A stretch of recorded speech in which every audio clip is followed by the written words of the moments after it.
Speaking of weather, let's get another check of our first alert forecast with Lonnie. Yeah, that was boy, just a sobering story that was put up there. And I will tell you that it's on the low end, but the National Weather Service says we are at a risk for tornadic activity in this area tonight. Very low risk, all right? I want to be clear on that, but it's not a goose egg. It's not a zero, all right? This is the picture right now, and it's been the picture all day, right? Whether it's been raining heavy or whether it has not, it's been gray. It has not been a beautiful looking day.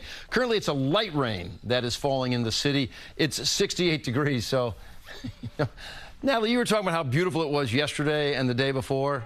And I liked it's as if you're playing the odds in Vegas. 2 out of 3.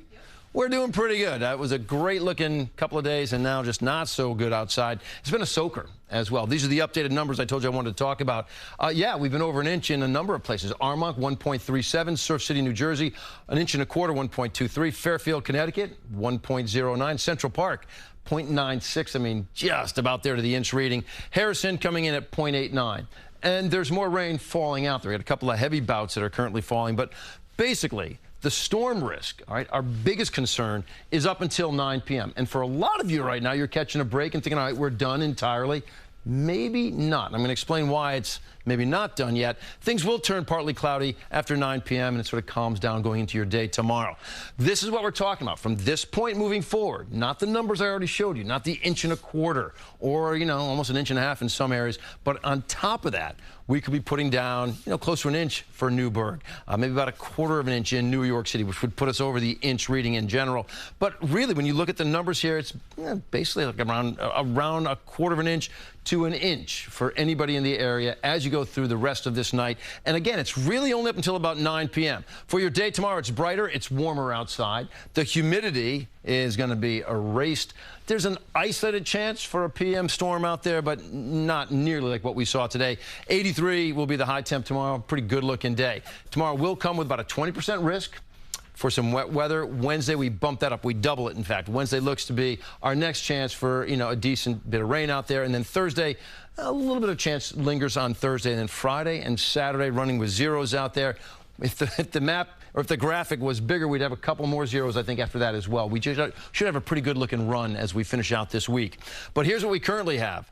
All right, the biggest activity is right over Warwick, but out on the east end, because you've had the strongest storms, they finally sort of rain themselves out, at least in terms of the volatility of the thunder and lightning done. It's just some light rain from the North Fork over to the South Fork out around the Hamptons. Then you look at this cell, and again, we've heavy rain falling from Vernon, pushing up, just north of 87 as you push up now towards Kingston even. That's going to continue to push up towards Ulster County and Dutchess County, and here's how it's all going to be playing out. So the initialization seems to be pretty darn good, and when you're right on top of an event like we are right now, and initialization is this accurate, well, I tend to trust these things pretty much all the way to the core. By 8:30, this is the most interesting story that we're watching, because when I look at the radar picture, I showed you where the heavy cells were. Off to the west, there was next to nothing out there, and yet the computer models, and give credence where it's due, the computer models and the National Weather Service both say don't let your guard down. They think a secondary line will be developing. This is around 8:30.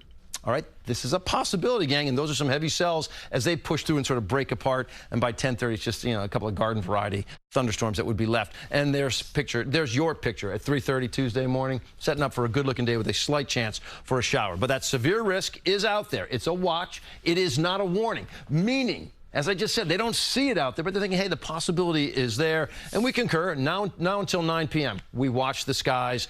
What we're talking about, damaging winds, small hail. Small hail.